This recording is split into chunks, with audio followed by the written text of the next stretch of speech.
दोस्तों, मैंने आपसे पहले भी कहा था कि टीएमसी वाला जो खेला ये चल रहा है, यहां पर थोड़ा संभल कर और समझ कर चलना जरूरी है। आपके सामने तमाम तरह की तस्वीरें इस देश का गोदी मीडिया पेश करेगा, लेकिन सामने जो खड़ी है वो ममता बनर्जी है। वो महिला जिसने अपने दम पर, अपने संघर्ष पर न केवल पार्टी खड़ी की, बल्कि लंबा शासन कम्युनिस्ट पार्टी का वो खत्म किया था पश्चिम बंगाल में। 3 टर्म की मुख्यमंत्री जो लोकतांत्रिक तरीके से चुनी गई। ये किस तरह के चुनाव हुआ सबको पता, लेकिन उसके बाद ये जानते थे कि बाकी विपक्षी पार्टी के नेताओं की तरह जब जब चुनाव हुए, हारे, ईवीएम दोषी, चुनाव आयुक्त वहीं पर चीख पुकार सबूत दिखाते रहे। मैंने कहा ममता बनर्जी वैसी नहीं है, और देखिए वही हुआ। हमने आपसे कहा कि इनकी तादाद पूरी नहीं है और जितने बागी सांसद है वो छटपटा रहे वापस आने के लिए। बयान सुनाऊंगा, एक बागी सांसद ने खुल्लम खुल्ला कह दिया कि ये चुनाव जो उन्होंने जीता वो वाकई दीदी की वजह से जीता था और दीदी से वो बगावत कभी नहीं कर सकती। पहला। दूसरा, एक और बागी सांसद है, उनकी पत्नी एमएलए है टीएमसी से, उन्होंने अपने पति के खिलाफ खड़ी हो गई है कि दीदी से बगावत कैसे की। तीसरी बड़ी खबर आपको दिखाऊंगा, ममता बनर्जी ने जिस तरह से पूरा दाव पलट दिया है, अब शुभेंदु अधिकारी की कुर्सी छिन सकती है। क्यों ये कह रहा हूं वो भी आपको दिखाऊंगा, हाईकोर्ट तक मामला पहुंच गया है। चौथी बड़ी खबर आपको दिखाऊंगा, पर एक पेज, एक साजिश खुलती नजर आ रही है कि कैसे इस बागी विधायकों सांसदों वाला मामला है। इस बागी सांसदों वाले मामले में इन सांसदों की सदस्यता न जाए, इसके लिए संवैधानिक पद पर बैठे हुए व्यक्ति कानून से खिलवाड़, नियम से खिलवाड़ करने पर उतारू हैं। कौन है वो भी दिखाऊंगा। और बात बात पर कहा जाता है कि पश्चिम बंगाल में तो आ गया भैया, रामराज आ गया, लेकिन सोचिए डराने धमकाने की नीयत कितनी अंदर तक हो सकती है। टीएमसी के विधायकों पर हमले हो रहे हैं और शुभेंदु अधिकारी को फर्क नहीं। इसके अलावा भी बहुत सारी खबरें हैं। सीधे सीधे पूछ लिया है एक राज्य के गृह मंत्री ने कि ये बताओ कि आपके सुरक्षा पर आरएसएस प्रमुख जो पैसा खर्च होता है वो पैसा देता कौन है, कहां से आता है वो पैसा। नमस्कार, मैं हूं प्रज्वल गौतम और आप देख रहे हैं the live TV. The live TV, सच सबसे आगे। सबसे पहले मैं बिना देर किए आपको बयान सुनाने जा रहा हूं। पहले जरा सवाल सुनिए और सवाल के तुरंत बाद क्या जवाब दिया वो सुनिए। ममता दीदी से आप लोगों ने बगावत कर दी, दीदी की वजह से आप लोग जीत कर आए और उन्हीं को ही आपने छोड़ दिया। देखिए, बगावत तो कभी कर ही नहीं सकते उनसे। दीदी के साथ बहुत साल पुराने रिश्ते हैं और ये रिश्ते हमेशा ऐसे ही रहेगा। उनके तरफ रिस्पेक्ट जो है वो हमेशा ही रहेगा। लेकिन देखिए, एक बात तो सही है कि सब लोग बोलते हैं कि दीदी को देख के हम लोग को वोट मिला है। सही है, दीदी को देख के हम लोग को वोट मिला है क्योंकि तृणमूल का साइन ही दीदी है। तृणमूल कांग्रेस में जो लोगों के पास जिनका चेहरा होता है वो दीदी का ही होता है, जिनको हम लोग बहुत रिस्पेक्ट करते हैं। चलिए मैं पढ़कर बता दूं पीटीआई की, इसलिए मैं आपको आगे बता देता हूं उन्होंने क्या क्या कहा। अब सुन लिया, बगावत नहीं कर सकते। और ये कौन है? ये कोई ऐसा नहीं टीएमसी के एमपी है, नहीं, सिर्फ टीएमसी की एमपी नहीं है, ये बागी सांसद है टीएमसी की, रचना बनर्जी इनका नाम है। इन्होंने जो पीटीआई ने इनको लेकर खबर लिखी है, बताता हूं। बागी टीएमसी सांसद रचना बनर्जी कहती हैं, उनके यानी ममता बनर्जी के खिलाफ कभी कोई बगावत नहीं हो सकती। दीदी के साथ हमारा बहुत पुराना रिश्ता है और ये रिश्ता हमेशा वैसा ही रहेगा। उनके लिए हमारे मन में जो सम्मान है हमेशा बना रहेगा। लेकिन एक बात सच है, सब कहते हैं कि हमें दीदी की वजह से वोट मिले, ये सही है, हमें दीदी की वजह से ही वोट मिले क्योंकि दीदी खुद तृणमूल कांग्रेस की पहचान और प्रतीक है। तृणमूल कांग्रेस में लोग जिस चेहरे को पहचानते हैं और जिस पर भरोसा करते हैं, दीदी का चेहरा, और हम सभी उनका बहुत सम्मान करते हैं। लोगों ने दीदी को देखकर वोट दिया और उन्होंने रचना बनर्जी को इसलिए वोट दिया कि वो मेरे चेहरे से प्रभावित थे। मैंने इसलिए वोट नहीं दिया, बल्कि इसलिए वोट दिया क्योंकि उन्हें भरोसा था कि मैं उनके लिए यानी दीदी के लिए काम कर पाऊंगी। अब वापसी का खेल चल रहा है, हर कोई छटपटा रहा है क्योंकि संसद सदस्यता तो जाएगी। 20 का आंकड़ा पार नहीं कर पा रहे और एक एक करके सांसदों के सांसद चिंता जा रहे हो। रेबेल सांसद है ना, बाकी सांसद वो उल्टी बगावत करते रहे अपने ही गुट के खिलाफ। आइए अगला भी पढ़ देता हूं। ममता बनर्जी मां दुर्गा आखिरी सांस तक उनके साथ रहूंगी।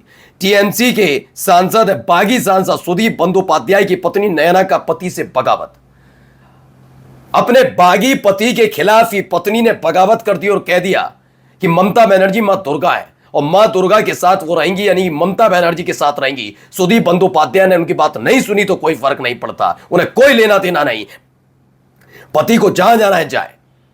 यानी एक और सांसद की वापसी की पूरी उम्मीद जताई जा रही है। सुदीप बंदोपाध्याय जो चेहरा बनने की कोशिश कर रहे थे काकोरी घोष के बाद कि इन बागियों का नेता मैं बनूंगा, लेकिन वो समझ गए हालत खराब है, आप ऐसे नहीं कर सकते। क्योंकि आप कोई एक होता ना, एक पार्टी होती है, एक चेहरा होता है, कुछ नेता होते हैं जिन पर आरोप होते हैं कि वो अपने बारे में सोचता है या सोचती हैं, वो अपनी पार्टी के बारे में नहीं सोचती, वो पैसा कमाना जानती है। आप ममता बनर्जी पे आरोप लगा ही नहीं सकते। आप अभिषेक बनर्जी के जरिए जरूर ममता बनर्जी को बदनाम करें, कोई बदनाम करे, लेकिन ममता बनर्जी पर आरोप लगाना बहुत मुश्किल है, बहुत मुश्किल है। कम से कम पश्चिम बंगाल की जनता ममता बनर्जी को लेकर ये सोचती ही नहीं है। वो जानते है तो ईमानदार भाई, चाहे कोई बात हो, और जो लेकर जा रहे हैं ना, उनकी ईमानदारी के पर्चे और खर्चे दोनों पता लग गए, दुनिया को पता लग गए, देश को भी। इसलिए यह भी अब वापस आ रहा है। अब आइए, जैसे ही ये खबर निकल कर आई कि दाव पलट रहा है, ममता बनर्जी हाईकोर्ट पहुंच गई। ममता बनर्जी ने भवानीपुर सीट से के चुनाव परिणाम को हाईकोर्ट में चुनौती दी है। दरअसल नंदीग्राम सीट को छोड़कर शुभेंदु अधिकारी ने भवानीपुर सीट पर विधायक बने रहने का फैसला किया। अब भवानीपुर वाली सीट को ही हाईकोर्ट में चुनौती दे दी गई है। देखिए क्या है इसमें। 2026 के पश्चिम बंगाल विधानसभा चुनाव में भवानीपुर पर राज्य की सबसे चर्चित लड़ाई में से एक देखने को मिली। भाजपा उम्मीदवार वर्तमान मुख्यमंत्री शुभेंदु अधिकारी ने ममता बनर्जी को 15,104 वोटों के अंतर से हराया था। अब इस पर आपत्ति और इसको लेकर अदालत पहुंच गई है। जैसे ही पता लग रहा है कि बगावत वाले खेल को पलट दिया। अब साकेत गोखले जो लिखते हैं वो भी मैं आपको बताता हूं। मर्जर में allow rebels to vote in Lok Sabha prior any ruling on disqualification. अब सारी जिम्मेदारी किसके ऊपर है? अयोग्यता की। जब 17 सांसद हैं तो इनकी अयोग्यता के लिए जाएंगे लोकसभा स्पीकर के पास। अब ये विवेकाधिकार किसका है? लोकसभा स्पीकर का। लोकसभा स्पीकर ये तय करेंगे अयोग्य है नहीं है, और इसे टरका सकते हैं, टाल सकते हैं, और कोई बड़ी बात नहीं है। लोकसभा स्पीकर ओम बिरला 3 साल तक इसे टालते रहे, जब तक चुनाव बिल्कुल मुहाने पर ना जाए। और इन सब के बीच बिल जो आएंगे उन्हें कैसे, इसी को लेकर साकेत गोखले ने जो लिखा पहले बताता हूं। साकेत गोखले ने कहा, अंग्रेजी में हिंदी में बता देते हैं, संविधान में गैर कानूनी तरीके से बदलाव करने के लिए मोदी शाह ने यह किया है। कैसे? टीएमसी के गद्दार सांसद एनसीपीआई नाम की एक अनजान पार्टी में शामिल हो गए। कानून के मुताबिक उन्हें अयोग्य ठहराया जा सकता है, ठहराना भी चाहिए क्योंकि 2/3 नहीं है। लेकिन जब तक स्पीकर उनकी अयोग्यता पर फैसला नहीं सुनाते तब तक ये गद्दार यानी जो बागी सांसद है बिलों पर बीजेपी के समर्थन में वोट कर सकते हैं। इसलिए स्पीकर अगले लोकसभा चुनाव तक उनकी अयोग्यता पर फैसला टालते रहेंगे।